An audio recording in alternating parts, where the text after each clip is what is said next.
Paul Mwangi, who is the chair of the Committee of Experts for CORD on the question of the referendum. Thank you for coming. And Senator Kipchumba Murkomen. Gentlemen, let's start with the breaking news there. Major Gishangi finally retiring from the National Intelligence Service. Let me come to you first, Senator. Your thoughts?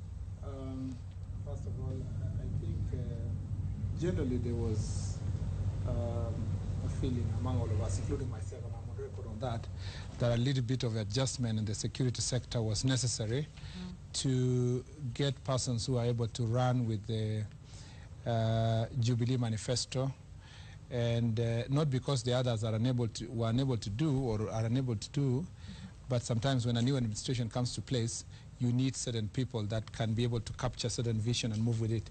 So whereas the general has done his part, and PS Iringo also did his part in the internal security side, I think those adjustments were necessary, and I think they are prudent. And the PS, of course, is moving now to the Ministry of Defense. But let me come to you, Ahmed. Is it enough, though, for Gishangi to move? Is that just the first step in, quote-unquote, cleaning up the security or realigning the security apparatus? I'll start by saying that it's the president's prerogative to make changes in his government as he deems fit. And I'm sure it's well intended. Whether that is far-reaching enough to deal with the security situation that we've had, I think is open debate is debatable. What's your opinion? I think what we need to do is to look at the fundamentals, of the insecurity that we have and try to get to the bottom of the same. As you can see on that map, we have a porous border all the way from the coast to Mandera. We have Al-Shabaab, because of the porous nature of the border, crossing at will. We don't man our borders adequately enough. We are present in Somalia fighting Al-Shabaab, so there will be some level of retaliation on our side, so we ought to have covered our back. And I think, of course, in addition to all the other internal issues, the land conflict in Mpeketoni, as was highlighted in the media, we need to look at these things a bit more deeply and have sufficient dialogue as a country as to which way we want to go security. I appreciate that. Paul, let me come to you. I mean, is it really about individuals, or is it about the structure of the security system? Because if you talk about people, perhaps there were calls that Gishangi should leave. Now he's resigned, quote-unquote, on personal grounds. But we've heard the same of the internal security cabinet secretary. So, I mean, how far would we go? Is it about people or structure? I think it's deeper than that, and I don't think those changes are going to make any difference at all. And I don't think whoever is going to come there is going to make any difference until we start addressing what are the underlying problems. We are in a fight against Al-Shabaab, but how did Al-Shabaab even get to being a threat to Kenya? We have not tackled the corruption, which allows people to enter our borders willy-nilly. We have not tackled the corruption through which people are able to access IDs and passports. So even if we change the management, until we start addressing the causes of crime, the causes of terrorism, the deeper social issues that bring about the crisis that this society finds itself in, then we will keep trading leaders and trading managers of the security sector, and that is never going to make a difference. Senator, let me just push it a little forward to talk about the ambassadors, etc., that have been posted, and these are such familiar names, most of them anyway, at least Robinson Githai to DC, Zipapa, Chira Wali Mokwere to Dar es Salaam, Kema Kilonzo, Samongeri. And I suppose one wonders, are we just going round and round in circles, recycling people? You couldn't make it here, so I will reward you elsewhere. First of all, let me just come back to what Paul was saying. People are very important. People play an important role.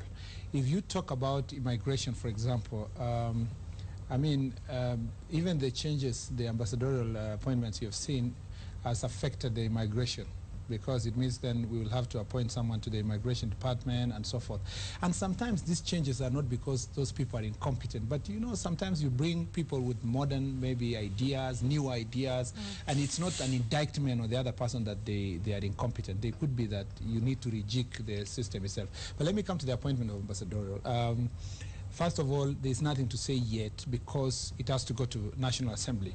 It's until now we vet the issues of integrity, issues of regional and ethnic balance, and all those constitutional requirements. You can't really say they have been appointed. They have been nominated. That's why it's a nomination. I beg your pardon, yes. Yeah, and then two is to say that experience shows that somebody who has worked elsewhere, you don't indict someone to say, because I ran for a political office, I ran for governor and I lost, or a senator or a president, that I am not useful to contribute in another sector of the government. It's just, we have to look at the qualification of the person vis-a-vis the job. And sometimes, even if you look at the current cabinet, members, those who are members of parliament are doing very well. Gentlemen, let's shift focus now from that breaking story, and now we're going to discuss our opinion court topic, which is the question of the referendum. At least 3 different groups now agitating for one.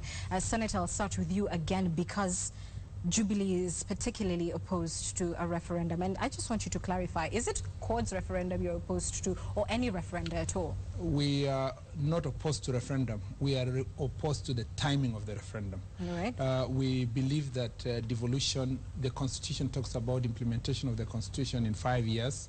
3 years are remaining for the structures. I mean, 2 years are remaining for the Constitution requirement for devolved governments.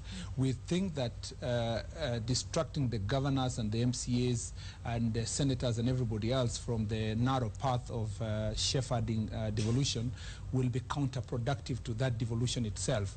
2 is that we believe that there is a manifesto within which Jubilee was elected, and that security problems, for example, sorting out the management issues of security, doing roads, sorting out irrigation and food security cannot be sorted by a vote.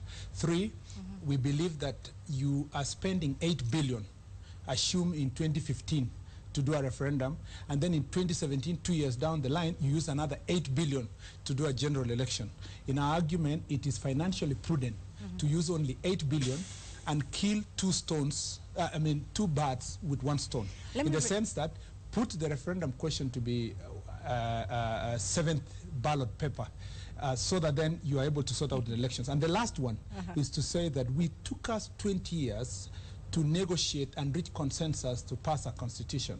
It will never take a one-man show, brickmanship, people who are running away from realities, to partisan individuals to amend the Constitution. But it's obviously not a perfect document, and we've had many quote-unquote constitutional crises. That's why we're talking about time. Because, fair enough. Let me bring in Ahmed in this, because you deal with finances, and he's talked about a referendum will not be able to bring water. But what the Council of Governors, I suppose, is also arguing is that you need more funding in order to be able to bring the water to people. Yet there is concern that you're not using the money prudently. You don't want to show up to the Senate to be questioned as to how you're using, and all we hear about is MCAs traveling everywhere getting allowances, and governors are afraid to crack the whip on them because they'll be told, home you go.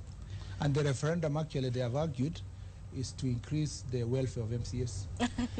I'm really surprised with the response from my brother here, because I think the first people to have talked of a referendum and to have even suggested were indeed the senators. Yes. And this was last year during the debate of the division of revenue, when, without any input from the Senate, the bill was assented to. And the senators came running, literally, to the governors, saying, look here, we are unable to defend and protect counties because it appears the other house is not respecting the Constitution. And at that point, it was consensual between the governors and the senators to go for a referendum. What we've seen since then is actually a worsening of the situation. Of course, we've also seen a shifting of position by the Senate. Perhaps I could just reiterate my question so that we could get specifically to it. Kenyans do not trust that governors, that county governments have in fact used the monies that they have right now well, prudently. So why should you get 45%? I think that is by and large propaganda that's emanating from the fight for space between institutions. And why do I say that? Including from the Auditor General, she's part of that propaganda? The Auditor General's reports are normal audit reports. They raise normal audit queries, which, and I believe the reports for national government are also available, and the queries raised in national government reports, we've seen things like auditors saying 500 billion is unaccounted for, 300 billion is But this is about county government, not about national government. Let me finish what I have to say. It is normal for the Auditor General to raise audit queries, but there's a process of responding to those and answering those questions. And county governments have done that. You know, there are management responses, and there's a process of clearing the same. But what we're seeing here is this discrediting of county governments has got more to do with institutions fighting for relevance and space. And coming to the issue of MCAs. Sir, I must bring in Paul into the conversation. Just on the MCAs, because you asked that on the MCAs. Okay, fine. It would be nice. Yes, there are issues with MCAs and travels and all that. But there is nothing in law that stops MCAs from traveling, just as there is nothing in law from senators and, you know, that stops senators and say National Assembly members from traveling. It will have been nice if they lead by example, because it's the same National Assembly and senators who do not even come to their counties and are claiming mileage fair enough. week in, week out. I want to bring in Paul to the conversation, because I believe the question of county allocation is something that court generally has agreed with. Is this one of the things that you're willing to close ranks on with the governors in order to have one, perhaps, referendum? Because as it is now, there are three. What is the likelihood that without working together that either bid would succeed? Let me first deal with the issue of the timing of this referendum. Firstly, we must understand the right to a referendum as a right of the people. And it is right that is given by the Constitution, which gives the people the power to determine for the issues for themselves. And you cannot give people a right and then start determining when they are going to exercise those rights. I give you the right of worship, and I tell you, you have the right of worship, but you can only worship on Sundays. Fair enough. So, secondly, this society is in a crisis. Yesterday, the United Nations released a report that said we are getting poorer in a year. The land, the whole land issue is in a total crisis, and we are saying no. Let's go through this crisis for another 3 years before we address it. I appreciate, sir, that you're making your point that it's my constitutional right to have a referendum at any point. Fine. To my question now. Coming to your question. Yes. The issue of allocation of resources to the governors.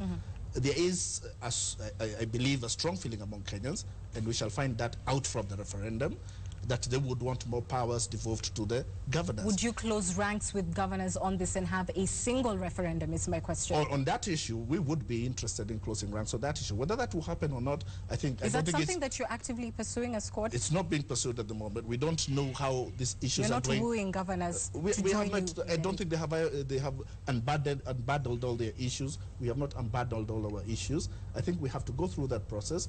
They have a committee of experts that they have just put in place. We are a committee of experts until both committees come up and find out whether there are sufficient points at which we agree. Then at that point, then maybe the principals who appoint these committees will decide whether they want to approach each other. Senator Murkomen wants to bring in a view. I can't take it now because we must go to break. We're back with the discussion after this.